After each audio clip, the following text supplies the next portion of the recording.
Marty, stand here. Put your hips right on the very corner of the table. Good, even more on the corner. This way, this way, this way, like you're going to fall off. Yep, and sit down right on the very edge. Lie back, take one knee back with you. Cool, and relax it there. So we're now going to do hip flexors. Again, we don't really care what they're called.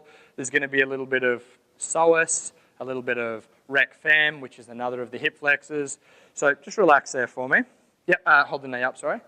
All right, so let's have a look at the angle of hip flexion here. That's pretty much 180 degrees, hey? And also look at where the foot is. The foot's sticking out this way. Think about why that might be happening, because I'm going to ask you in a moment.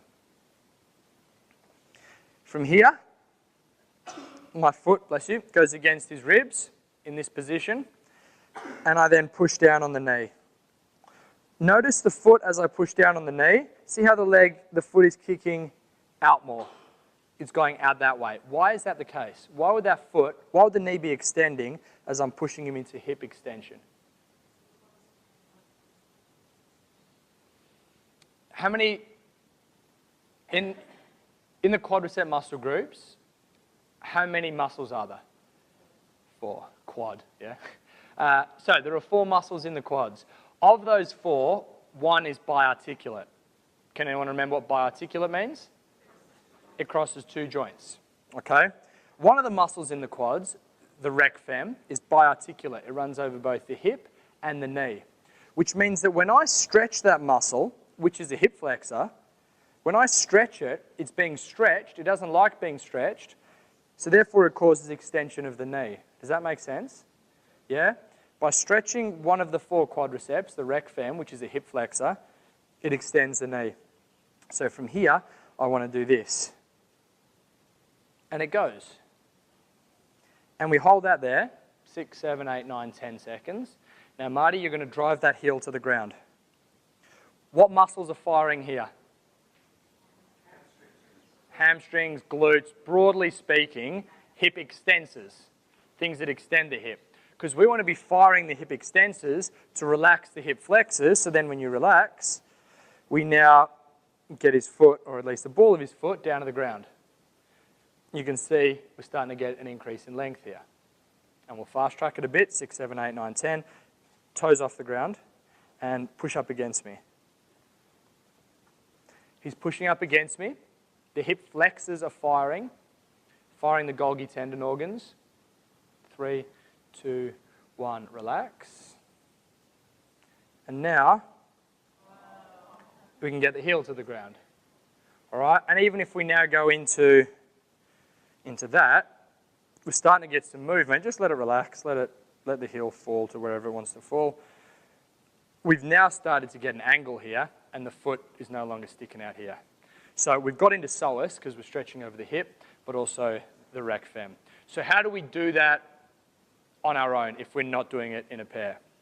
Well, this one needs to be done against the wall. We don't have many walls because there's stuff on them, but everyone find a little piece of wall along the wall there, somewhere like that, even in here against the wall. Me. In fact, let me demo this. All right, here's what I want you to do, guys. We're going to look for the same position that we were just in. Who's done the couch stretch where you put your knee back in the corner? You maybe haven't done it exactly how we want this to be done. So, knee goes back in the corner, and now what people do is this. They go into this position. Is that about what you guys see? Yeah? Or they go up like that and go into this position. Is that about what you see? What I'm doing here is extending my lumbar spine. My spine is not neutral. Because what people think with that one is the more upright I can get my chest, the more benefit I'm getting. Not necessarily the case. So from here, what I want to do is push my hip forward, lock my rib cage down. Now I'm not in this position, which is taking the strain off my rec fem. I'm in this position where I'm isolating that flexion of the hip, which is exactly what we're looking for. See the difference? Okay, let's everyone get into that position for me, and then I'll talk you through what to do once you're in that position. Knee back in the corner of the room.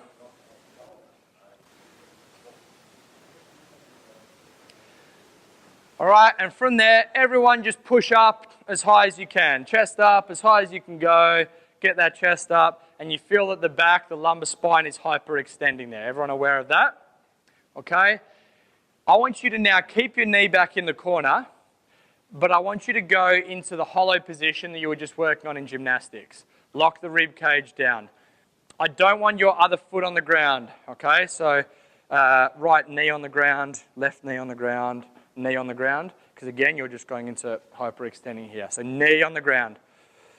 All right, now you can see when you go into that more hollow position, do you feel a difference in what's happening through the front of your hip? Go into an extended position again, the stretch disappears because you're letting that muscle that's tight pull your hips into a position that's comfortable. We don't want comfortable. Left knee on the ground. Good, and knee back in the corner. Okay, so holding that position for me. It's not about how upright you can get, it's about how neutral you can keep your spine. Now what I want you to do, guys, is, eyes on me, try and lift your leg off the ground. Squeeze your glute and try and lift the knee off the ground, like you're trying to slide your foot up the wall. What you're doing now, you may feel like you're going to cramp. What you're doing now is activating your glutes, the extensors of your hip. That causes a reciprocal inhibition of your hip flexors.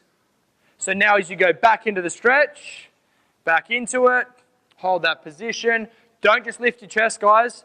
Keep your chest down, push the hip forward. Squeeze your glute. Squeeze the glute of the leg that's being stretched. Squeeze it. There. Feel that? Did everyone feel that when you squeeze your glute? That's the position you want to be in, not just looking for the easy way out with this. All right, now I want you to drive the knee into the ground. So you're pushing the knee into the ground. So we're now firing off the muscles that we're also trying to lengthen. Golgi tendon organs are activating. Driving that knee into the ground, driving the knee into the ground. And relax. Back to your static stretch. Static stretch. Keep the hip forward. Keep pushing the hip forward. Keep pushing the hip forward. Good. And everyone stand up for me.